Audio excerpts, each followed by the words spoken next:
Death Row, Huntsville, Texas. Inside, awaiting execution, is the world's most notorious serial killer. His name is Henry Lee Lucas. They say I'm the biggest mass murderer in the United States and everywhere else, you know. But I'm not. Today, 8 years after confessing to more than 300 murders, Lucas says he made it all up. Is Henry Lee Lucas the greatest serial killer of all time, or has he perpetrated the most extraordinary fraud in American legal history?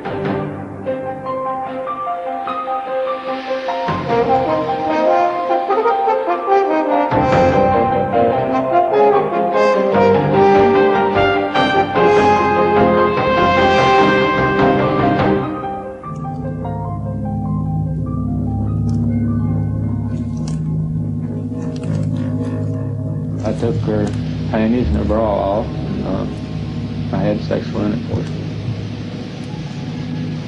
Well, after that, I cut her up in little teeny pieces.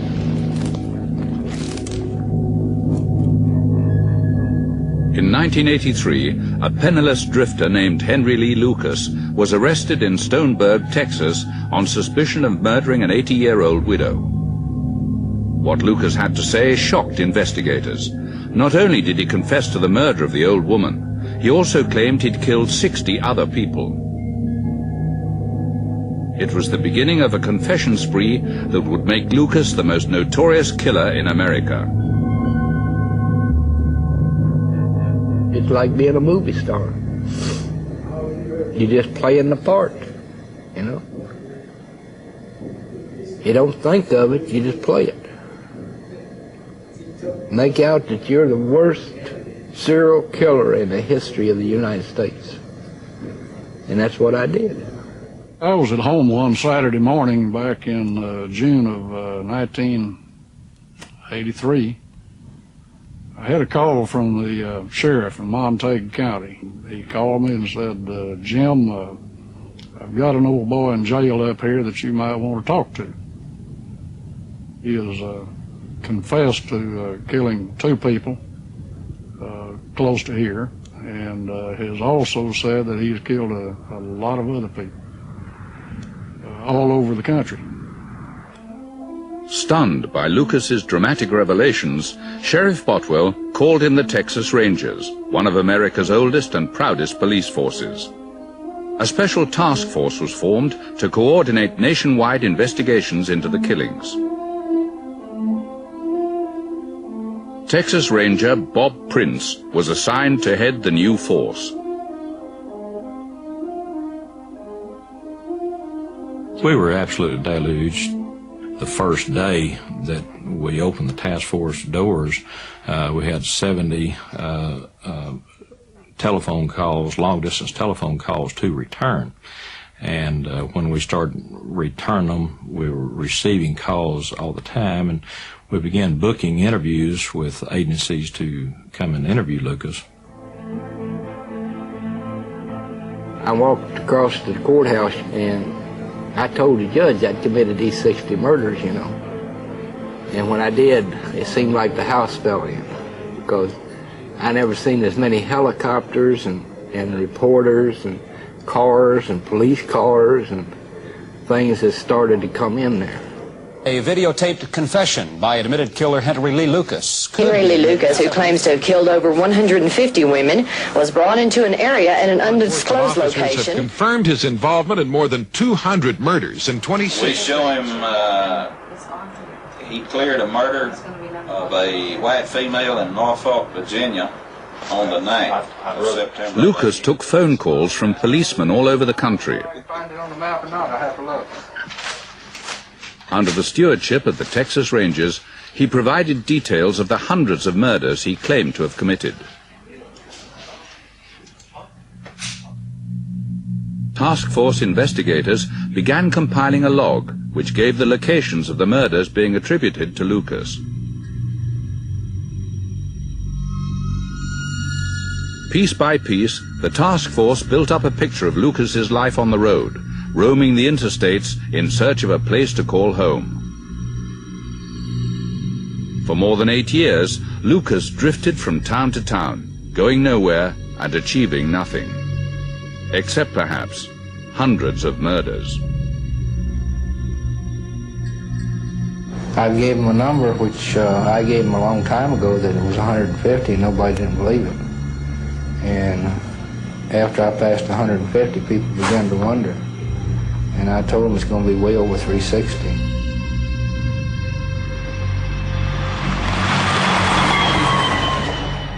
In tape-recorded confessions, Lucas provided gruesome details of his 8-year orgy of killing. I've killed by strangulation, I've killed by knifings, I've killed by hit and runs, shootings, robberies, hangings, every type of crime, I've done it.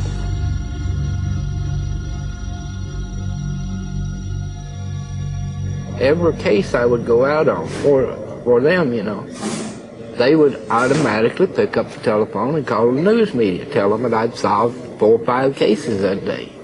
So the news media would come running, you know. How do you feel? Like I did today. Like what? Same as I did today. What do you predict tomorrow? It was interview after interview. I mean, I couldn't turn around unless it was an interview. And I started staying on TV 24 hours a day. I mean, it changed me. And I got so that I thought I was the biggest movie star in this country.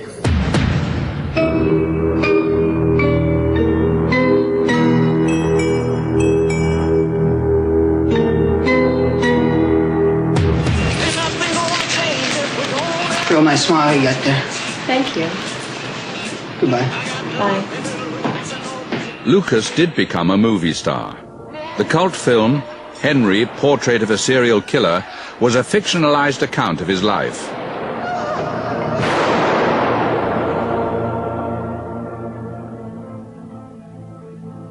Elvis Presley was supposed to be the biggest shot, but I think I even beat Elvis Presley.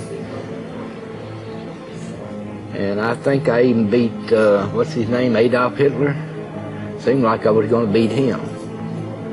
Because it seemed like every time they would bring a murder case in, I would accept it, no matter what it was. The Henry Lee Lucas Roadshow was in full swing. And Lucas, who had lived all his life as a bum, was basking in his new career as a serial killer. I was a king. I had everything I wanted, everything possible that a man could want. I had money I didn't have before. I had a colored television I didn't have before. I had cable TV, and I didn't have that before. I had all kinds of food, even stacks of cigarettes in cartons in my house. That's coming from nothing. The relationship between Lucas and his task force supervisors was becoming increasingly intimate. I was real close to Sheriff Bowell. We were like father and son. Me and Prince were like brothers, you know. We'd go places, we'd do things, I mean, anything, anytime. No matter what time it was, day or night. For Prince and Botwell, the hard work was bringing dividends. They were making a name for themselves as the lawmen responsible for clearing up more than 200 unsolved murders. But their credibility was about to be called into question. 18-year-old Deborah Sue Williamson had been murdered back in August 1975. She'd been married only a few months. In one of his confessions, Lucas claimed he had broken into her home and stabbed her several times. When Deborah's parents, Joyce and Bob Lemons, learned that their daughter's murder had been solved, they thought their ordeal was over. We had a call from a detective in Lubbock. Told us that the case had been solved, that Henry Lucas had done the crime. And we said, okay, we'll be there Monday morning to see what you have. When the Lemons got to hear Lucas's tape-recorded confession, they were astonished. I think we both sort of simultaneously realized this is a joke, you know. He knew that she was stabbed. He knew that part. But everything else was totally wrong. Everything. In his confession, Lucas said he remembered the white house where he'd killed the girl. But at the time of the murder, the house was green. Lucas claimed he'd broken in through the patio door to murder Deborah. At the time, the door was sealed shut. Finally, Lucas said he'd killed the girl in her bedroom. In fact, Deborah was murdered outside the house. The Lemons were convinced that Deborah's murderer was still free. They began their own investigation, talking to Lucas's relatives. They discovered that on the day Deborah was murdered in Lubbock, Texas, Lucas was with his half-sister in Maryland, nearly 2,000 miles away. I mean, let's face it, even Jesus Christ couldn't be in two places at one time. And Henry is certainly no Jesus Christ. The Lemons visited task force headquarters. They told Jim Botwell and Bob Prince they'd got the wrong man. We went, you know, pleading with them to just listen to this, just hear this. They were not receptive to that at all. The fact of the matter is, Bob Prince gave me the alternative of either leave on your own power or we'll throw you out. What did you think of their investigation? Of the Lemons? Oh, I have no comment about the Lemons. Yeah, Well, they've invested years of their life looking into the Lucas case. I have no interest in that. In Waco, Texas, District Attorney Vic Feazell was also having doubts about the Lucas confessions. He was preparing to prosecute 3 murder cases for which Lucas had already claimed responsibility. But the deeper Feazell got into the case, the more worried he became by the lack of any corroborating evidence. All there are is confessions.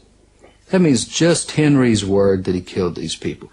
No fingerprints, no hair samples, no eyewitnesses, no blood samples, no forensic evidence at all.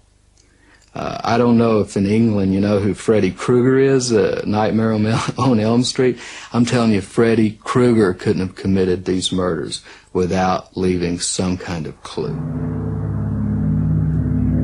Feazell and his investigators pieced together documentary evidence from Lucas's former life as a drifter. Paychecks, work records, applications for food stamps, traffic violations. But much of the evidence they unearthed conflicted with the task force log. In case after case, Feazell's investigators put Lucas in other parts of the country on the days the murders were committed. On 2 occasions, he was actually in prison. You cannot be in jail in Maryland and be committing a murder in California at the same time.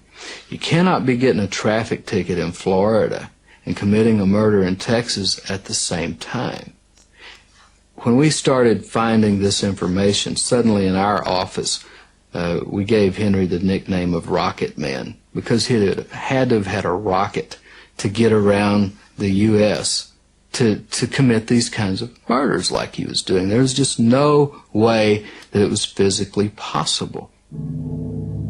Task force records had Lucas killing Estela Montoya in Corpus Christi, Texas on March the 5th, 1981. But on the same day, Lucas was 1,200 miles away selling scrap metal in Florida. Do you think it's feasible that he could have been 1,200 miles away in Jacksonville and killed in Corpus Christi, Texas on the same day? No, sir. No. No, I do not. So how do you explain the discrepancy? I can't explain that one. There are many other discrepancies. Lucas was supposed to have strangled Cora Carrillo in Douglas County, Nevada. In fact, he was more than 2,000 miles away in Jacksonville, Florida, buying insurance for his car. Diana Underwood was supposedly shot by Lucas in Baytown, Texas, but Lucas was 750 miles away in Florida selling scrap metal. Hermine Dufour was murdered in Louisiana, but on the day she was killed, Lucas was in jail in Texas. Why do you think that Lucas confessed to the murder of Hermine Dufour in Louisiana when he was in fact in jail in Texas on the day she was killed? I have no idea as to why, because like I say, I don't recall the name Hermine Dufour. I just don't know. During 1979, Lucas cashed 43 weekly paychecks at the Buy-Right grocery store in Jacksonville, Florida. But in the same period, the task force log has Lucas killing on 46 occasions in 16 different states. Could Lucas have managed all these murders and still have made it back to Jacksonville in Florida at the end of every week to cash his paycheck? Does it make sense? Well, certainly that would make sense if he's the one actually cashing the paychecks. Let's look at each individual case. But from your experience as an investigator, does that seem likely that someone would go on this tour of the United States and every week wind up back in Jacksonville, Florida? Let's look at each individual case and let the individual agency determine, was he there or was he at the work site or was he cashing the check? Captain Prince, not excuse me. the task force. I'm not making a point about the individual cases. I'm making I know a what point you're doing. about the amount of travel that Lucas is supposed to have done during this period. We're getting nowhere. Do you think that it's we're getting nowhere. Credible that he could have travelled that much and committed that many murders? We're getting nowhere. I'm through. I'm sorry, but there just are a whole and our office is closed. Series of points about the travel that Lucas was supposed to have made. As soon as you get your that I was hoping we could our discuss. Office is closed. Okay. And I was really hoping this would be an objective interview, but I can say it's not. The Rangers' case was being destroyed by their rival, Vic Feazell. Okay, whenever you can get your stuff out, well. Feazell and his team visited Lucas in jail to present him with their evidence. They sat in the room and talked to me. They said, now we know you didn't do these cases. So look at this. And they had a great big double-page newspaper, I think. I'm not sure of that. But every place I had been, every case that I had confessed to, and where I was at, what time the crime happened and what time I was here. They had that laid out there on the desk. And now we know you didn't do it. When confronted with this information, he looked at us, he smiled. He said, I was wondering when somebody was going to get wise to this. Lucas began to recant. But if Lucas's confessions were all phony, how had he conned so many investigators for so long? Lucas had shown a remarkably detailed knowledge of the murders, details it was thought only the killer could have known. When she started to run, well, I grabbed her. And I put a 22 on her. I told her, I said, now you do what I want or I'm going to shoot you. But before investigating officers could interrogate Lucas, they had to send in their murder reports to the task force.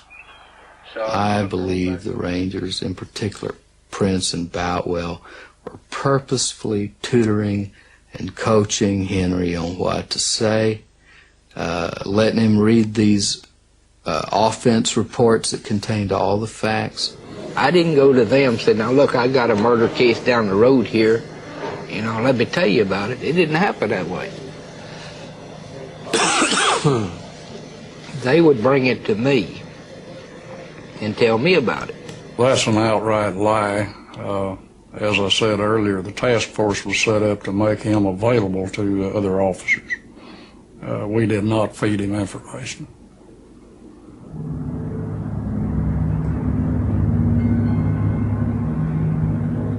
Vic Feazell's allegation of task force misconduct brought him into direct conflict with the force's heads, Jim Botwell and Bob Prince.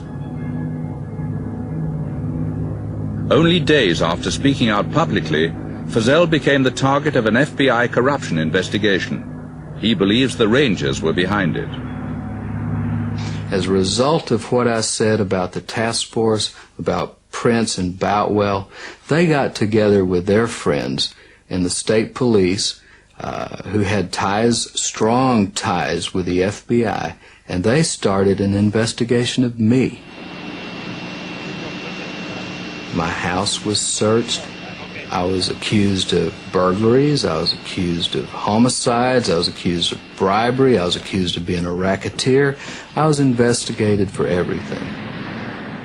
I was handcuffed and dragged through the streets in public view in front of the TV cameras and everything else, with my 4-year-old son sitting at home seeing it all on TV as it happened. What I've said all along, I'll still be proven right. Feazell went to trial facing 80 years in jail. He defended himself against the charges and was acquitted.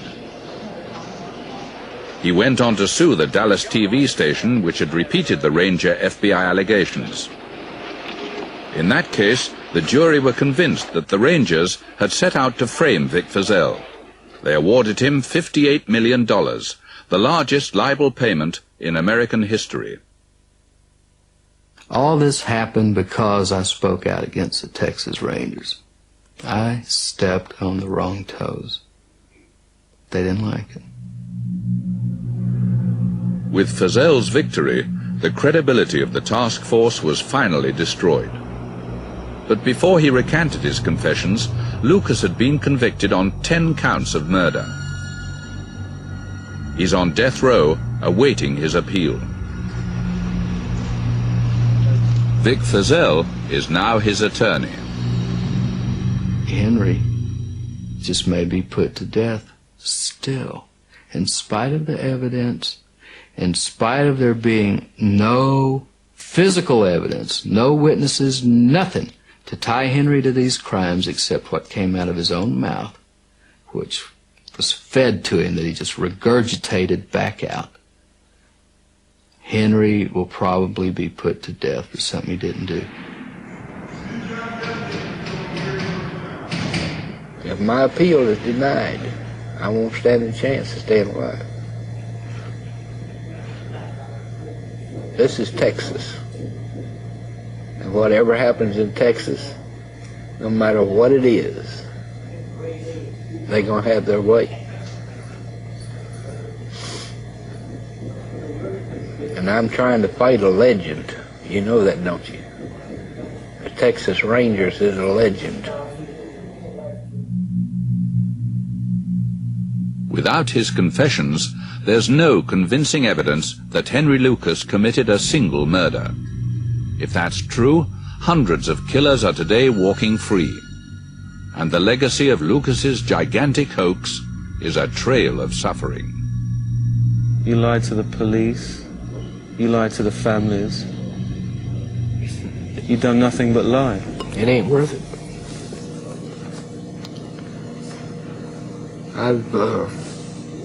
I know that a lot of people, unless they put themselves in the type of life I lived, wouldn't understand. Do you feel ashamed of what you've done?